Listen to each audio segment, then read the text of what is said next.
Okay, Jude, ready rin mo na ang ating background music. Mag-uumpisa na tayo. Let's go, let's go. Ayan, isinalang na po ang ating background music. Guys, we're gonna start our program proper. Para sa ating Dear Mr. DJ, we're gonna read the love story of our letter sender tonight. I hope you like this story because it's a good one. Pasensya na po, this is in Tagalog language. Sorry for those who don't understand in Tagalog because this has been created para sa aking mga kababayan ng mga Pilipino. Salamat po sa lahat ng mga kababayan natin. Yes, sa lahat ng mga kababayan na nasa Dubai, please do comment below and please do check out my profile in my TikTok, YouTube, Instagram, Bigo, and Twitch.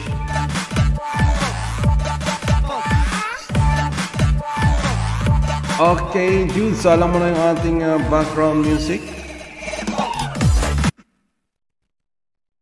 Ayan, sinalang niya na po.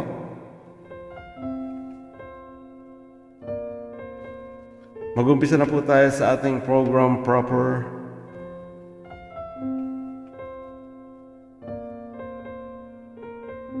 Alisin ko lang yung Dutch para hindi nawawala yung ating background music.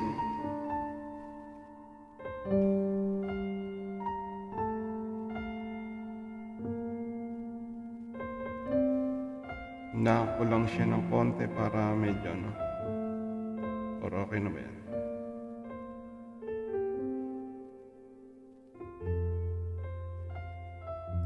Okay. Okay guys, welcome sa aking programa na Dear Mr. DJ, wherein we are reading the love story of our letter sender regarding the love of their life. So I'm encouraging everyone guys, please do share your love story to me so that I can read them here in my program every Saturdays and Sundays. So ito po, ngayon babasahin natin yung ating love story ngayong gabi na pinadala ni Jeffrey. Uy, lalaki ngayon Jeffrey, yes. His name is Jeffrey. Tara, basahin natin ang kanyang love story. Dear Mr. DJ, tawagin mo na lang ako sa pangalang Jeffrey. Hindi ito ang tunay kong pangalan dahil medyo nahihiya ako.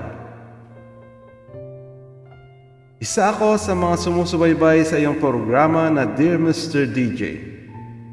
Gusto ko lang i-share ang love story ko na nagpaguho sa buong buhay ko. I was caught unaware ng mga time na yon at talagang hindi ko ini-expect na of all people ay sa akin pa mangyayari ang ganitong sitwasyon.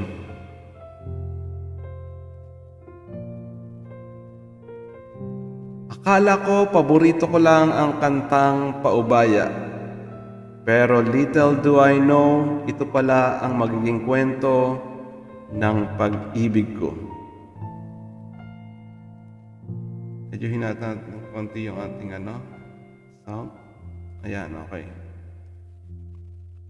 Magkasintahan kami ni Rowena for 5 years at siya ang naging buhay ko.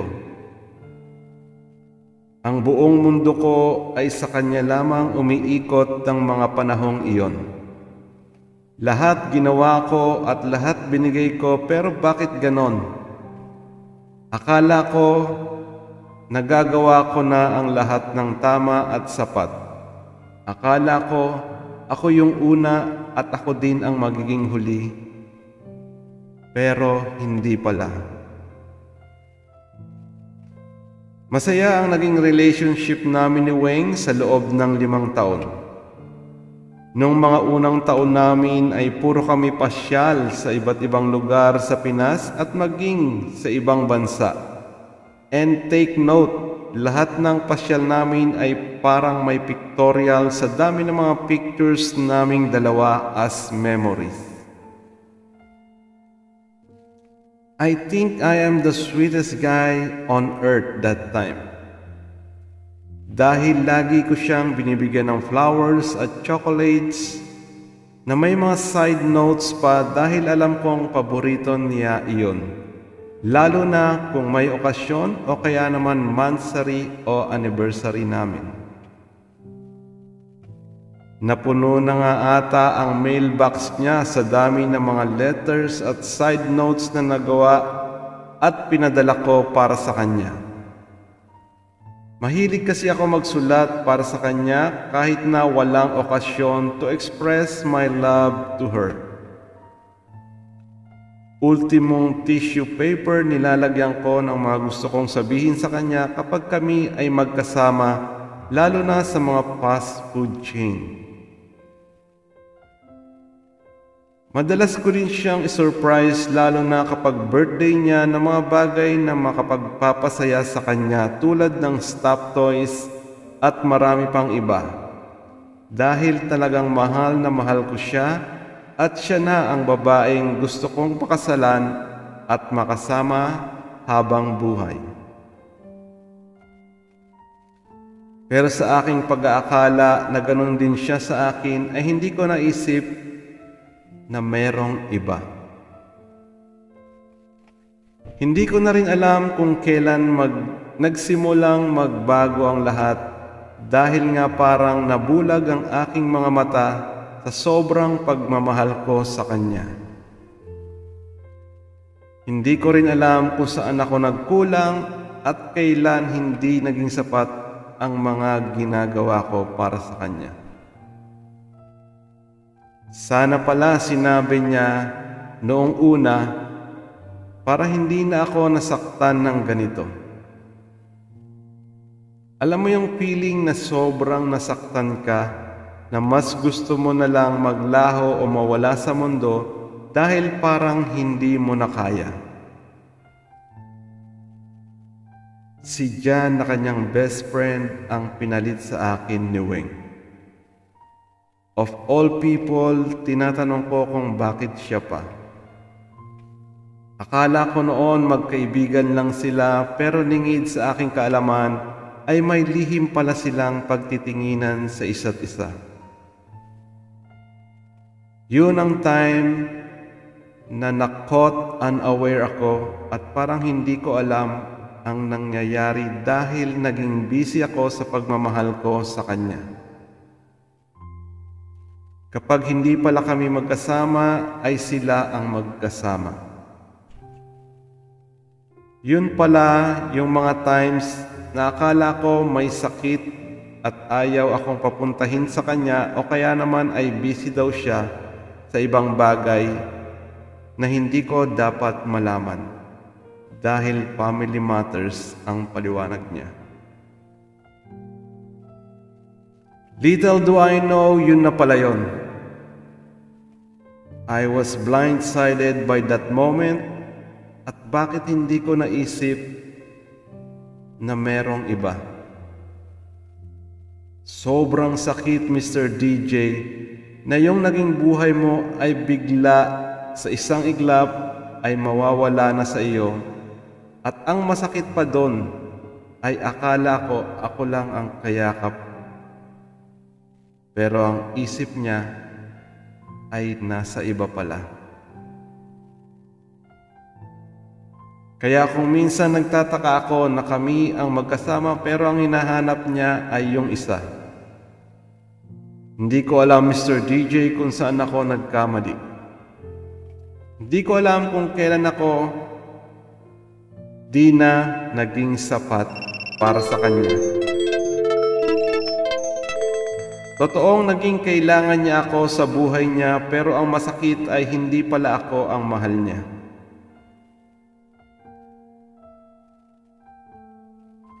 Sana'y pagpayuhan mo ako, Mr. DJ, dahil hindi ko alam ang gagawin ko sa ngayon dahil sa labis na kalungkutan.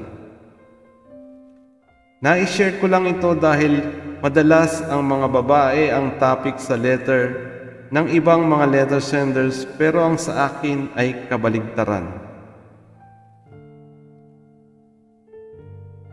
Akala ko nga puro babae lang ang nasasaktan at ang lalaki lang ang nakikipaghiwalay. Iba pala talaga kapag sa iyo nangyari ang mga bagay na hindi mo inaasahan. Sana'y liwanagin mo ang isip ko dahil gulong-gulo ang utak ko sa panahon ngayon at wala akong mapaglabasan ng aking nararamdaman. Ikaw na sana ang umunawa sa sulat ko dahil sinulat ko lang kung ano ang mga nasa isip ko ng time na iyon dahil gusto ko lang pakawalan ang sakit na nararamdaman ko.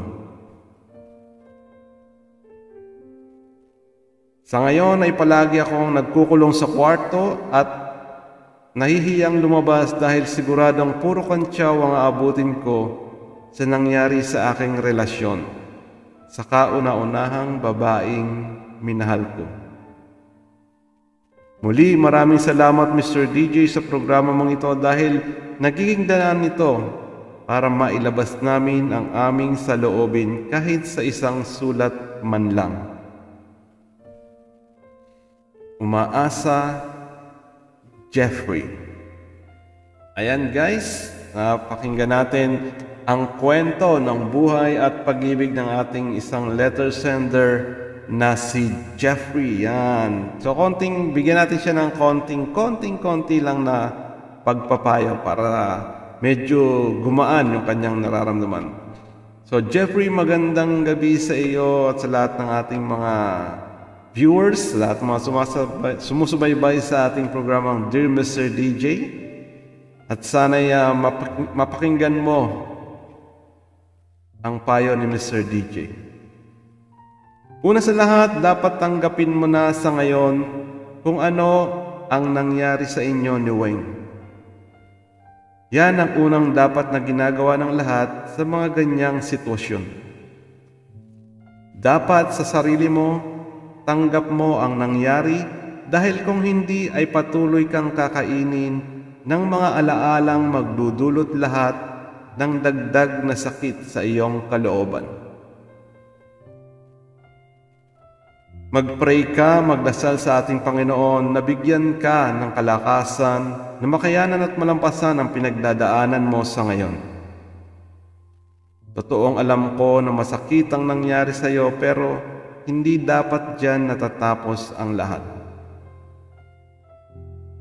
Maaring siya ang una ang tatanging minahal mo sa ngayon, pero dapat mo rin isipin na may darating at may darating na mas higit pa sa kanya.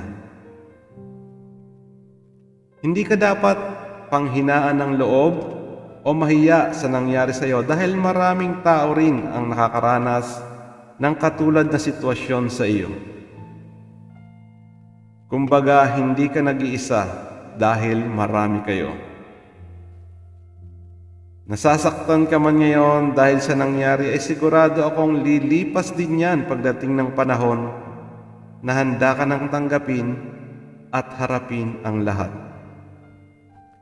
Bata ka pa at marami pang bagay ang pwede mong gawin para makalimutan mo ang lahat.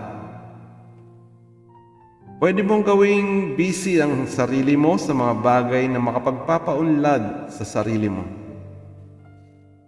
Isa pa dyan ang iyong pamilya, ang tunay na kaibigan, mga kaklase, mga kamag-anak na handang tumulong para mas mapadali ang paghil ng sugat na dulot ng nangyari sa iyong relasyon. Gawin mo itong inspirasyon para mas lalo mong mahalin ang sarili mo at ang mga taong nakapaligid sa iyo na siyang tunay na makapagpapasaya sa iyo.